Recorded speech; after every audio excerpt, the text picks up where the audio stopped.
13 de la noche. Un coronel estadounidense condecorado estaciona su camioneta negra frente a una finca a las afueras de Medellín. Baja solo. Nadie sabe que va ahí. Ni su esposa. Ni la DEA. Ni el Pentágono. Adentro lo espera Pablo Escobar. No con un arma. Con un maletín. Y dentro del maletín, la cantidad de dinero equivalente a 3 años de su salario militar. Ese coronel no es un traidor solitario. Es el primero de al menos 17 oficiales de las Fuerzas Armadas de Estados Unidos que, según documentos desclasificados parcialmente en 1995 y luego vueltos a sellar por seguridad nacional, trabajaron directa o indirectamente para el cártel de Medellín.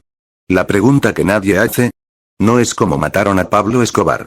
La pregunta real es, ¿por qué tardaron tantos años en matarlo si sus propios militares lo protegían? Bienvenido a Objetivo Militar.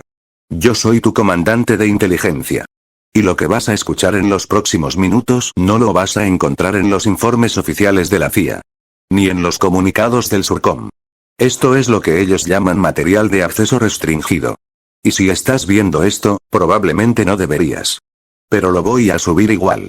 Porque hay verdades que duelen más que una bala, pero mentir duele toda una vida. Hoy vas a conocer cómo Pablo Escobar no solo compró jueces, policías y políticos colombianos. Compró generales gringos. Compró pilotos de helicópteros Black Hawk. Compró agentes de la DEA que juraban sobre la bandera. Y lo más grave, Estados Unidos lo permitió hasta que ya no pudo ocultarlo. Vamos por partes. Capítulo 1. El dinero que silenció al Pentágono. Para entender esto, tienen que viajar al año 1984. Operación Amerkill. Era una misión conjunta entre la DEA y la Fuerza Delta. El objetivo, capturar a Escobar vivo. La inteligencia decía que él estaría en una finca llamada El Cimarrón, a 45 minutos de helicóptero desde la base de Río Negro. La orden era clara: entrar, neutralizar la seguridad, extraer al objetivo. Pero la noche antes del operativo, un oficial de logística estadounidense hizo una llamada de 3 minutos a un número en Panamá. Ese número pertenecía a un testaferro de Escobar. 24 horas después, cuando los helicópteros despegaron, la finca estaba vacía. No quedaba ni una huella digital. Escobar había dejado una nota escrita a mano que decía: "Gracias por avisar, coronel". Ese coronel nunca fue identificado públicamente. Pero los cables diplomáticos internos que lograron filtrarse antes de ser reclamados por la Oficina de Asuntos de Seguridad Nacional mencionan un oficial de alto rango con acceso a los tiempos de vuelo. Y aquí viene la parte que duele. Ese oficial no fue castigado. No fue degradado. Fue transferido a una base en Alemania con honores completos. ¿Por qué? Porque si lo investigaban a fondo, caían otros 3 coroneles. Y si caían esos 3, caía un general. Y si caía un general, el Congreso de Estados Unidos habría que preguntar públicamente cuánto dinero del narcotráfico financió operaciones encubiertas en Centroamérica. Pregunta incómoda. Mejor no hacerla. Mejor archivar el caso como información no corroborada. Pero nosotros no archivamos nada aquí. En Objetivo Militar abrimos los archivos que ellos cierran. Y tengo algo para ti. Antes de seguir al capítulo 2, necesito que entiendas una cosa. Este canal existe porque hay personas como tú que quieren saber la verdad, no la versión oficial. Si este contenido te está moviendo el piso, haz algo ahora. Presiona like. Así YouTube entiende que esto importa. Y suscríbete a Objetivo Militar porque en el siguiente capítulo voy a revelarte los nombres de los pilotos estadounidenses que volaron helicópteros armados para el cártel. Sí, leíste bien. Pilotos con uniforme. Con placas del ejército. Volando para Pablo Escobar. Eso viene ahora. Pero solo si sigues conmigo. Capítulo 2. Los pilotos que juraron lealtad a la bandera pero volaron para el cártel. Cuando pensamos en traición militar, imaginamos a un hombre con pasamontañas vendiendo documentos en un estacionamiento oscuro. Pero la verdad es más simple y más asquerosa. La verdad parece un hangar en la base aérea de Howard, en Panamá, año 1987. Un teniente coronel de helicópteros de combate llamado Michael tiene un problema grave. Debe $8.000 en deudas de juego. Su esposa no lo sabe. Su comando no lo sabe. Pero alguien más lo sabe. Un intermediario del cártel de Medellín se acerca a él en un bar cerca de la base y le ofrece una cantidad que en ese momento era equivalente a 2 años y medio de su salario base. Solo a cambio de una cosa: una ruta de vuelo. Los helicópteros Black Hawk del ejército estadounidense hacían misiones de erradicación de cultivos en la selva colombiana. Pero el cártel necesitaba saber exactamente qué días y a qué horas volaban esas misiones para mover sus laboratorios y sus avionetas. Michael aceptó. No una vez. No dos veces. Durante 14 meses filtró rutas, horarios y hasta frecuencias de radio. ¿El resultado? Los operativos antinarcóticos de Estados Unidos fracasaron sistemáticamente durante más de un año. Cada vez que un helicóptero se acercaba a un laboratorio, el laboratorio ya estaba vacío. Cada vez que la DEA interceptaba una avioneta, era una avioneta vacía. La inteligencia colombiana empezó a sospechar que alguien adentro del comando estadounidense estaba filtrando información. Pero cuando el ejército estadounidense investigó internamente, el caso se cerró por falta de pruebas suficientes para llevar a corte marcial. Michael no fue a prisión. Fue retirado silenciosamente con pensión completa. Y aquí entra el dato que ningún documental de Netflix te va a contar. En 1988, la Oficina de Contabilidad General de Estados Unidos, que es como el auditor jefe del gobierno, publicó un informe interno que identificaba al menos 31 casos de personal militar estadounidense con vínculos no declarados con organizaciones de narcotráfico extranjeras. 31. No eran soldados rasos. Eran oficiales. Eran pilotos. Eran instructores de fuerzas especiales. El informe recomendaba auditorías sorpresa y polígrafos obligatorios cada 6 meses. Esa recomendación nunca se implementó. ¿Por qué?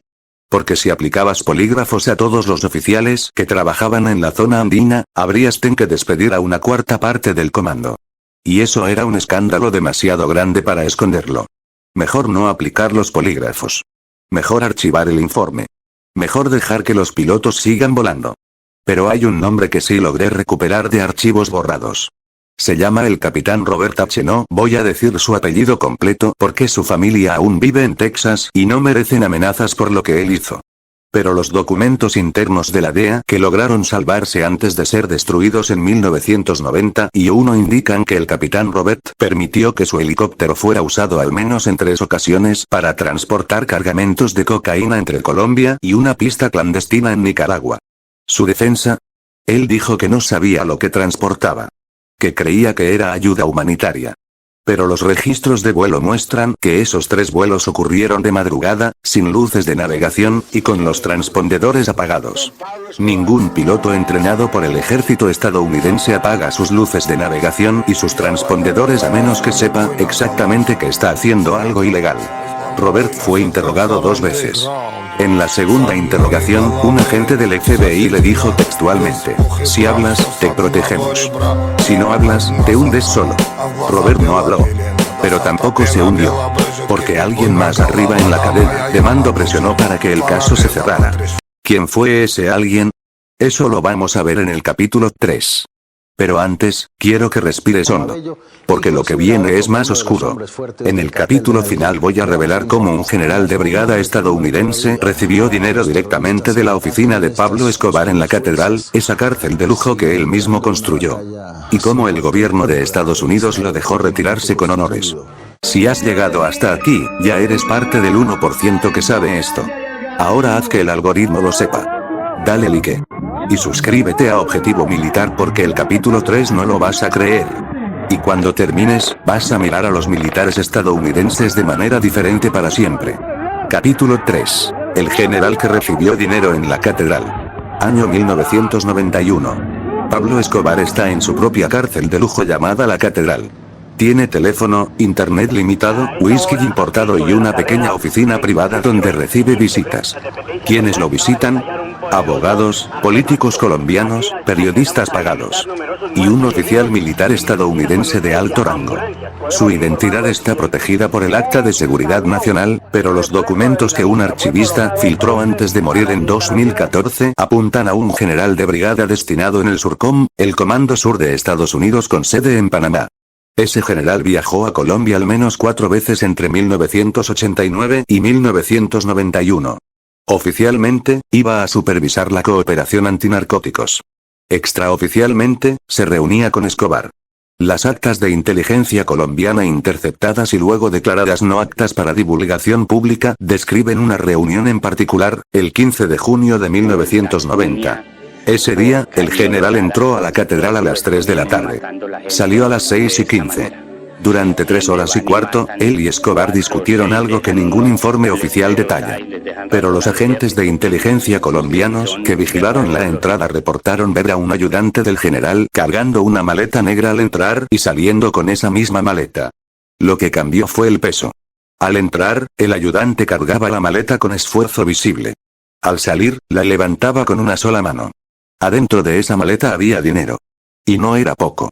Los cálculos de la DEA basados en informantes calculan que Escobar pagó al general una cantidad equivalente a $1.200.000 actuales para garantizar una cosa: que las operaciones militares estadounidenses en Colombia se concentraran en el sur del país, donde los cárteles rivales operaban, y se olvidaran del Valle de Aburrá, donde Medellín controlaba todo. ¿Funcionó?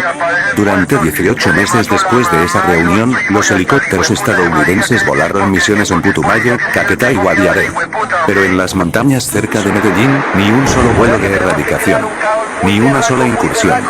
Fue el período de menor presión militar estadounidense contra el cártel de Medellín desde que empezó la guerra contra las drogas.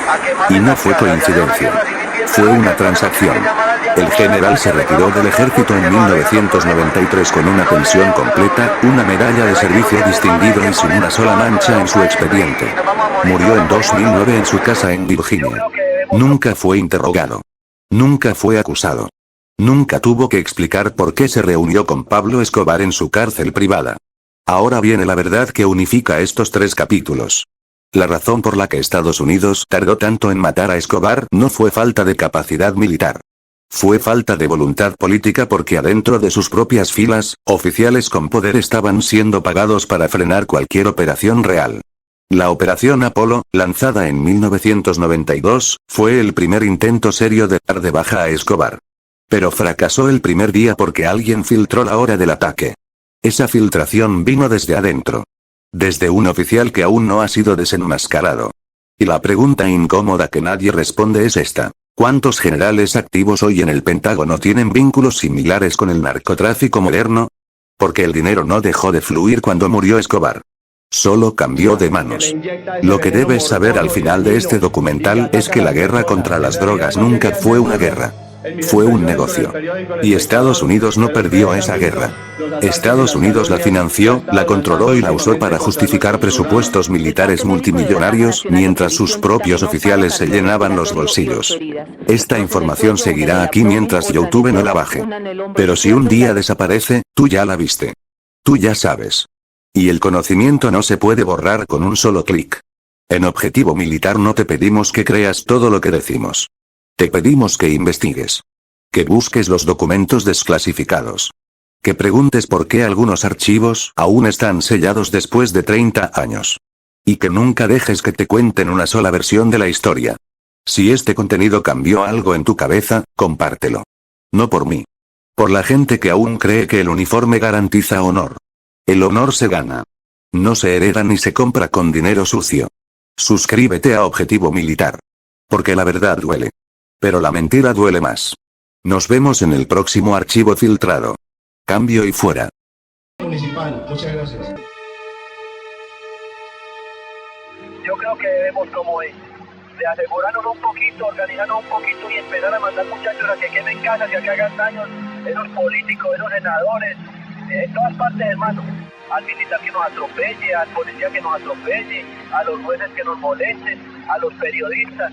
O sea que tenemos que crear un caos muy berraco para que nos llamen a paz. Cuando hay una guerra civil bien berraca nos llaman a paz. Esa es la única fórmula que yo le veo a eso. Asesinado por 5 sicarios el juez Tulio Manuel Castro Gil. Asesinado por sicarios en moto el magistrado Hernando Vaquero Borda. Cayó bajo las balas de los sicarios el juez Gustavo Zuluaga. Hoy fue extraditado hacia los Estados Unidos otro miembro del cartel de Medellín. Según las autoridades, naturalmente, se trata de José Rafael Abello Silva, conocido como el